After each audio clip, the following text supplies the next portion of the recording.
CH3 CH2 CH2 CH2Br plus aqueous KOH, aqueous KOH gives. Next one is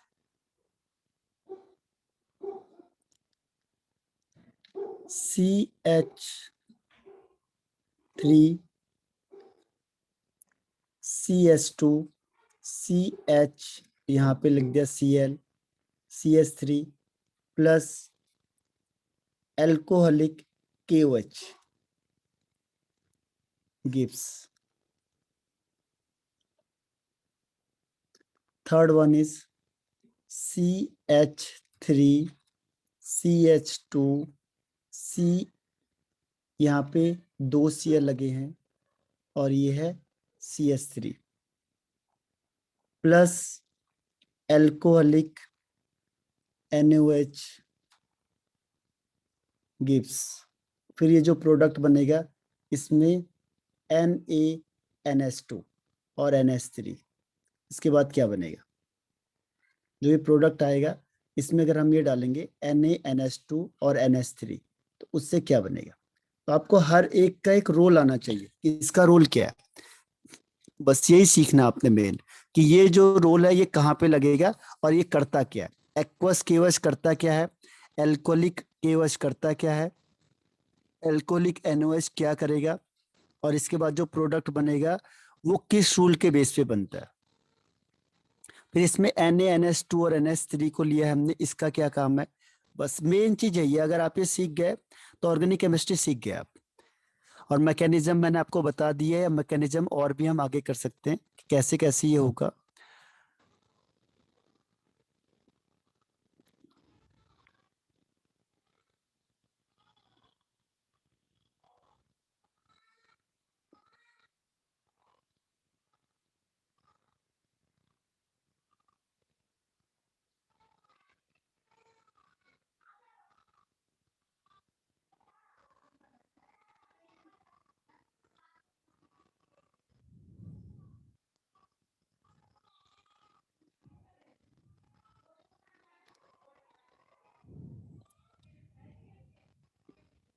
उससे एक और फायदा मिलेगा आपको कन्वर्ट करने में. अभी हम आएंगे इसके बाद एक और स्टेप है कन्वर्जन पे. इसको इसमें कन्वर्ट करने के लिए तो हमें ये रिएजेंट के रोल पता होंगे तो वो आसान हो जाएगा करना हमारे पास. वो है कन्वर्जन.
हुआ?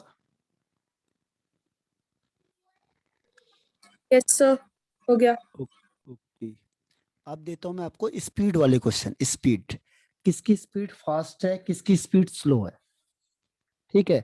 तो स्पीड वाले क्वेश्चन कौन से होंगे, ध्यान रखना। स्पीड वाले जब भी क्वेश्चन आएंगे तो आपके पास आएगा SN1, SN2 या E1, E2।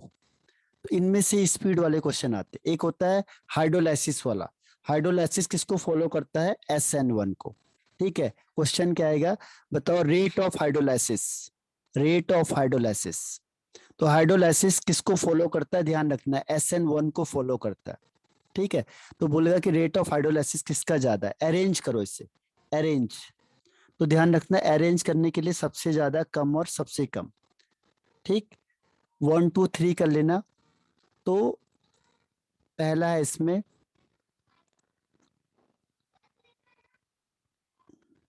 CCCCCH है ये, और ये Cl है। सेकेंड इज 1 2 3 4 है, यहाँ Cl है। थर्ड वाले में 1 2 3, यहाँ Cl है और यहाँ C है। C का मतलब हो गया CH3, यानी उसकी वैलेंसी को आप कंप्लीट करोगे हाइड्रोजन से। जितने दो बॉन्ड है तो दो हाइड्रोजन, एक बॉन्ड है तो तीन हाइड्रोजन, तीन बॉन्ड है तो एक हाइड्रोजन। तो हाइड्रोजन अंडरस्टूड होता है वैलेंसी को कंप्लीट करने के लिए। तो ये है, थोड़ा टफ क्वेश्चन है इसमें। अब कि स्पीड बोलेगा रेट ऑफ हाइड्रोलाइसिस, तो कैसे पता चलेगा हमें कि किसकी स्पीड ज्यादा है, किसकी स्पीड कम है, और वो किस रूल को फॉलो कर रहा है, हम कैसे देखेंगे उससे, ठीक है। तो रेट ऑफ हाइड्रोलाइसिस, पहला क्वेश्चन सिंपल ऐसे 1 2 3 अरेंज करेंगे, जो भी होगा 1 2 3 या 2 3 1 ऐसे कर सकते हो आप। सेकेंड इज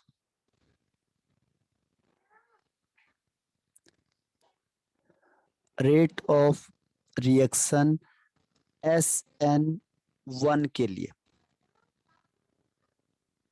यहां पे लिख दिया मैंने I, यहाँ पे लिख दिया Br, यहाँ पे लिख दिया Cl, और यहाँ पे लिख, इसको छोड़ देते हैं, तीन ही है आपके पास। तो 1 2 3 SN1 रिएक्शन है, तो इसमें से बताना है कि कौन सा रिएक्शन फास्ट होगा। ये NCERT में भी आपके पास और उसमें भी है, नूतन में भी मिल जाएगा आपको ये क्वेश्चन। ये दोनों क्वेश्चन मिल जाएंगे आपको NCERT और उसमें, ठीक है। रेट ऑफ हाइड्रोलाइसिस वाला क्वेश्चन भी मिल जाएगा, और ये वाला क्वेश्चन भी आपको एक्सरसाइज में है, ये वाला क्वेश्चन इन टेक्स्ट में क्वेश्चन। पेज देखोगे आप तो सेकंड या थर्ड पेज में मिल जाएगा क्वेश्चन आपको।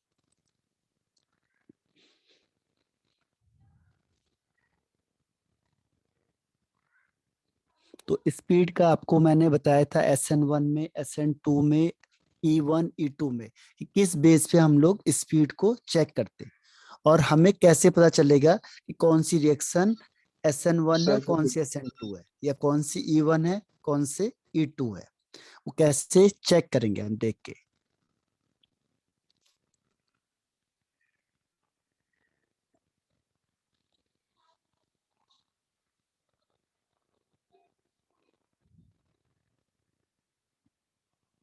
डन। सर बस 2 मिनट। ओके,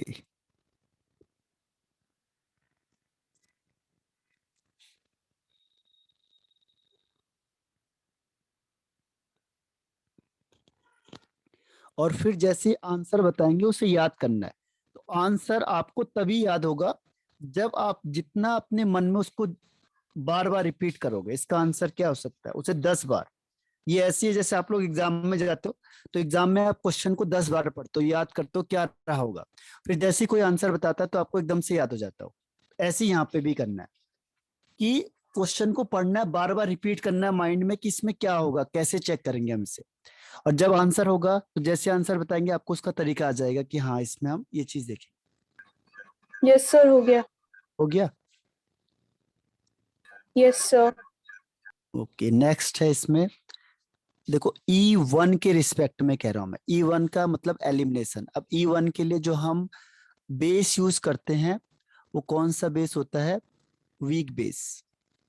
तो वीक बेस जैसे हमने H2O को ले लेते हैं तो हम लिख देते हैं हाइड्रोलाइसिस। इसीलिए हम कहते हैं हाइड्रोलाइसिस मतलब वाटर के साथ। तो वाटर वीक बेस होता है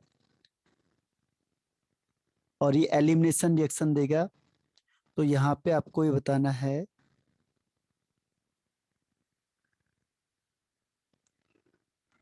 फर्स्ट और सेकंड, इन दोनों में से E1 रिएक्शन कौन फास्ट देगा? Second is E2 reaction. E2 reaction किसकी प्रेजेंस में होगी? Strong base. कौन से होते हैं? जैसे KOH लिख दिया, इन प्रेजेंस ऑफ KOH या NaOH। कौन सा? एल्कोहलिक। एल्कोहलिक अगर लिखा होगा तो वो स्ट्रॉन्ग बेस होता है, इसके प्रेजेंस में E2 रिएक्शन देगा।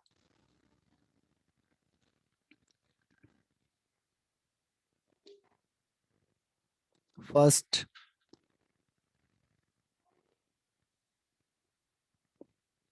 सेकंड एंड थर्ड, ये तीन रिएक्शन हो गए आपके पास, 1 2 3। तो अगर ये रिएक्शन एल्कोहलिक KOH या एल्कोहलिक NOH के साथ रिएक्शन करेगी तो इसकी रिएक्टिविटी फास्ट होगी। कौन ज्यादा रिएक्टिव होगा, यानी रेट ऑफ रिएक्शन किसका फास्ट होगा?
Done. Sir 1 minute.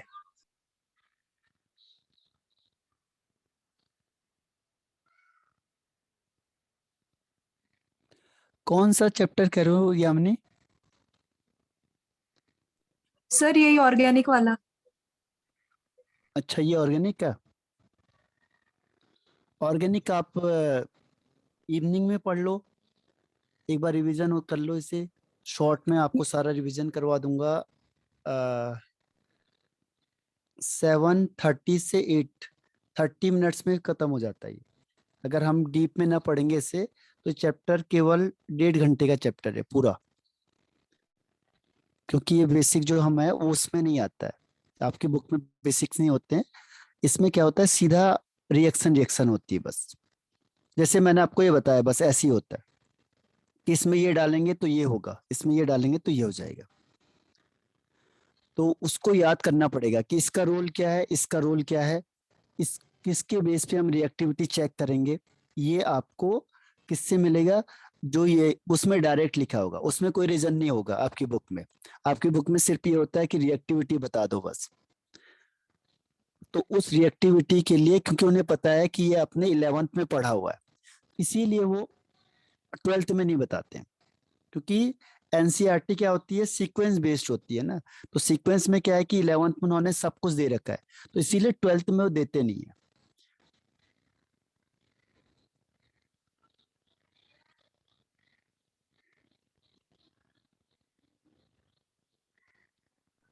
Yes sir हो गया। क्लियर हो गया? चलो और देता हूं मैं, देखो आपको SN2 मैकेनिज्म बतानी है आपने, लिख देता हूँ कई बार कि SN2 मैकेनिज्म है। और ये आप इसको पहचानने का तरीका क्या है?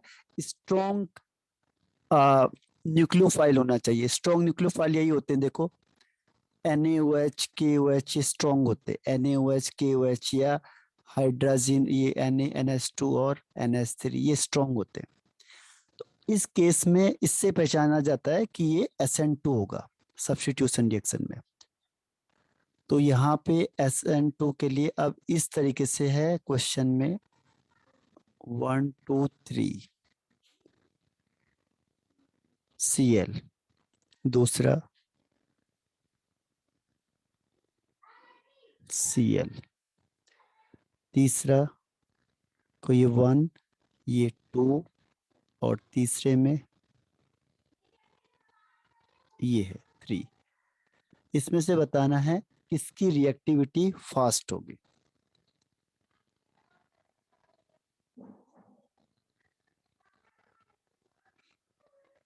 यही पूरा चैप्टर, अगर मैं आपने ये सॉल्व कर दिया तो ये पूरा चैप्टर खत्म हो गया आपका। जहां तक मैंने पढ़ाया है उसके मैंने सारे क्वेश्चन दे दिए आपको ये। तो अगर आपने यही सॉल्व कर दिया पूरा कंप्लीटली या ये पढ़ के याद कर लिया तो आपका लगभग मैक्सिमम क्वेश्चन इसी में खत्म हो जाएंगे, क्योंकि यही चीजें हैं उसमें सब। इसीलिए क्वेश्चन दिया है ताकि आपको रिवाइज हो जाए, याद हो जाए पूरा। तो क्वेश्चन को करोगे और समझोगे तो ऑटोमेटिकली क्या होगा। ओके, आपका नेट नहीं, नेट गायब हो गया मेरे ख्याल से अंबिका। देखो अब नेट की प्रॉब्लम होगी उसमें, अभी आ जाएगा थोड़ी देर में। CH3COOAg प्लस Br2 तो क्या बनेगा। CH3COOAg plus Br2। इससे पहले क्या था, इससे पहले जो हमने बनाया था इसमें एक डैश लाइन दूसरे से कनेक्ट हो रही है और इसमें Cl लगा है। दूसरे वाले में एक डैश लाइन दूसरी डैश लाइन कनेक्ट हो रही है, फिर तीसरी डैश लाइन सीधी जा रही है उससे Cl लगा हुआ है। और तीसरी वाली में एक डैश लाइन दूसरी डैश लाइन और तीसरी एक दूसरे को कनेक्ट कर रही है और उससे Cl लगा हुआ है। दूसरे में CH3COOAg प्लस Br2 गिव्स। जितने क्वेश्चन दिए हैं अगर आपने क्वेश्चन सॉल्व कर दिया तो ये क्वेश्चन जो आपका चैप्टर है इसका लगभग 70% फिनिश हो चुका है। ये 70%, कुछ रिएक्शन से बाकी है, बस ये चैप्टर अभी फिनिश हो जाएगा आपका। आधे घंटे की क्लास भी नहीं लगेगी और ये चैप्टर फिनिश हो जाएगा। लेकिन वहां पे क्वेश्चन आंसर आते हैं इस तरीके के, या तो रिएक्टिविटी पूछी जाएगी या कंप्लीट द रिएक्शन आएगा। अभी कन्वर्जन में आपको बताऊंगा। तो इस पे देखना आपने कि कौन सा नेम रिएक्शन लगेगा। Next is CH3 CH2 CH2Cl plus AgF gives. तो इसको ही बिल्कुल फोकस से कर दो, ये ही पूरा चैप्टर आपका फिनिश कर देगा। ये आ गया आपको तो आपको सारा चैप्टर ही खत्म हो गया लगभग। और ये नहीं आया तो इसको रिपीट करना है। जैसे मैं आंसर बताऊंगा तो आप ग्रुप उसमें मैच करके देखना किसमें NCERT में भी या अपने बुक से भी, तो ऑटोमेटिकली इस टाइप के क्वेश्चन मिलेंगे आपको सारे।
हो गया?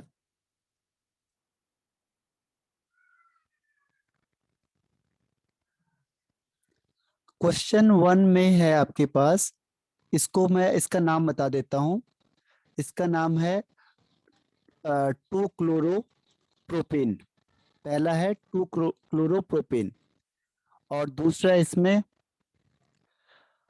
1 chloro 2 methyl propane. 1 chloro 2 methyl propane.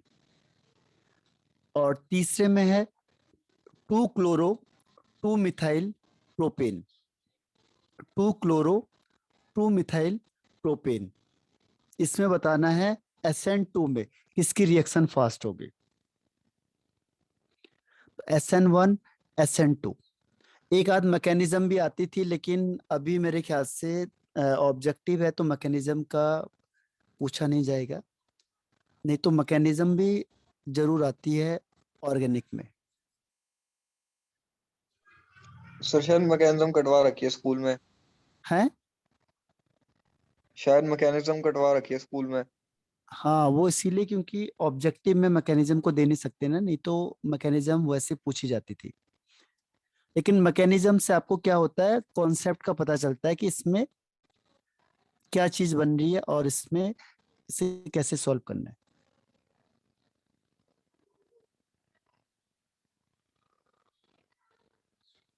लिख लिया ये? Yes sir. ओके।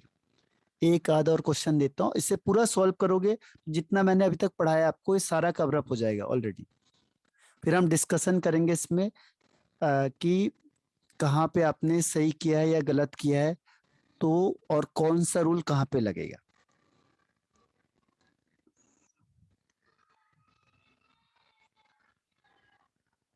ये है आपके पास CH double bond CH2 plus Cl2 in presence of CCl4। In presence of CCl4। तो इससे हर एक जो रिएजेंट है उसका पता चलता है कि उसका रोल क्या है उसमें, क्योंकि ये भी इंपॉर्टेंट रोल प्ले करते हैं।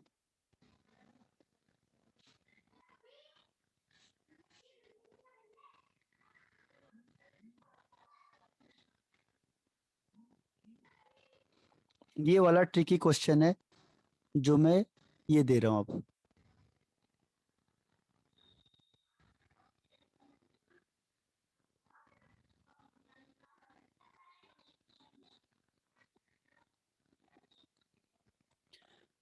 Plus HCl gives ZnCl2।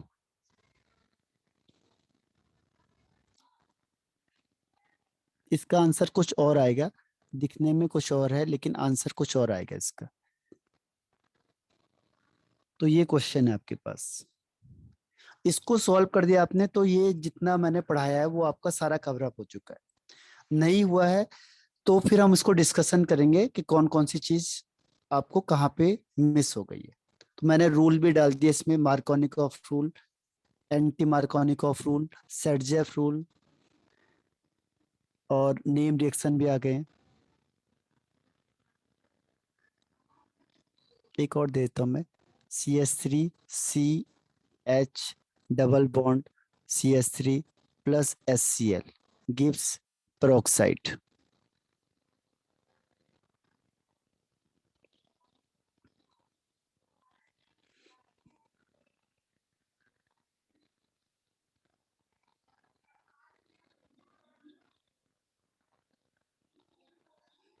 और 2 या 3 टाइम्स बस इसे रिपीट कर दो, 2-3 बार। ऑलरेडी आपको पूरा चैप्टर लर्न हो जाएगा, क्योंकि ये 1 ही घंटे का चैप्टर है वैसे, बस 1 से 1.5 घंटे का।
डन। डन। ओके, तो इतना आंसर भी कर ली क्या आप लोगों ने? ये क्वेश्चन ही क्वेश्चन है, बताओ।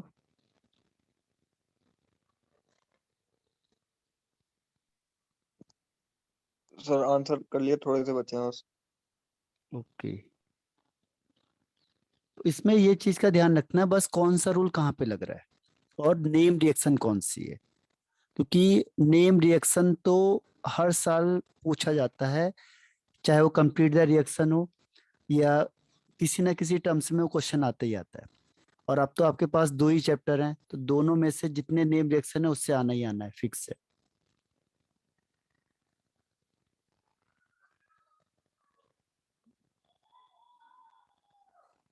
जितने प्रीवियस ईयर के क्वेश्चन उठा के देखो आप, तो उसमें नेम रिएक्शन आपको दिखेगा ही दिखेगा 100%।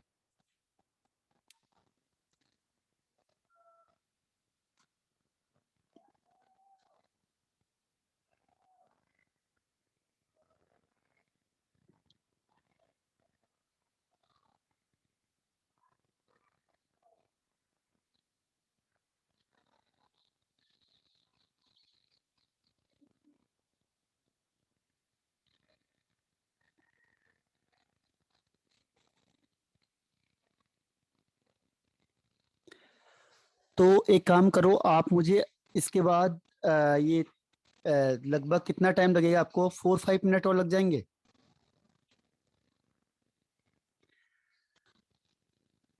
बताओ, या 10 मिनट तक लग जाएंगे? और कितना लग जाएगा आप लोगों को? ओके, तो फिर मुझे आप सेंड करना, इसका आंसर हम आज ही सॉल्व करेंगे, ठीक है? आज आपका टाइम हो जाएगा 7:15 के आसपास। 7:15 में हम लोग इसको केवल 15 मिनट लगेंगे। किसमें कौन सा रूल लग रहा है कौन सा नहीं लग रहा है उसे रिवीजन करना आपने, ठीक है? केवल 2 या 3 टाइम्स रिपीट कर दो, सारा ऑर्गेनिक लर्न हो जाती है। ऑर्गेनिक का एक तरीका यही है कि इसको जितना प्रैक्टिस करोगे आप पढ़ोगे तो भूल जाओगे, आप पढ़ते जाओ इसे भूल जाओगे, आज पढ़ोगे कल भूल जाओगे। लेकिन जितनी ऐसे क्वेश्चन आंसर की प्रैक्टिस करो, दूसरा मैं क्वेश्चन दूंगा तो ये आपको लॉन्ग टर्म तक याद रहेगा, लेकिन प्रैक्टिस थोड़ी सी ज्यादा करनी पड़ेगी बस। और पढ़ोगे तो भूल जाओगे इसे, क्योंकि ऑर्गेनिक है इसका नेचर ही इस तरीके का है, ठीक है? तो अब सर मैं 7 o'clock दोबारा क्लास होगी? फ्रॉम, अच्छा 7:30 में, ओके। हाँ 7:45 में करते हैं, तो केवल 15 मिनट के लिए क्वेश्चन आंसर करेंगे 7:45 से 8 o'clock तक, यानी 15 मिनट में सारे क्वेश्चन जो मैंने अभी दिए हैं ये सारे क्वेश्चन हम सॉल्व कर मतलब आपको जहाँ पे डाउट होगा वो डाउट क्लियर कर देंगे आज ही, है ना? अगर आपको कोई क्वेश्चन है तो आप तैयार रखना इसका, और वो मुझे पूछना फिर, ठीक? कौन सा बेस पे है, किस चीज के बेस पे हुआ है, या कैसे आंसर आया है, वो सारा क्वेश्चन हम आज ही फिनिश कर देंगे इसे, ठीक? Okay sir, thank you sir. हाँ ओके, तो इसे भेजो मुझे, देखते हैं कितना आंसर आपके सही आते हैं, ठीक है? तो इसका आंसर मुझे सेंड करो, ठीक है? फिर बाय बाय।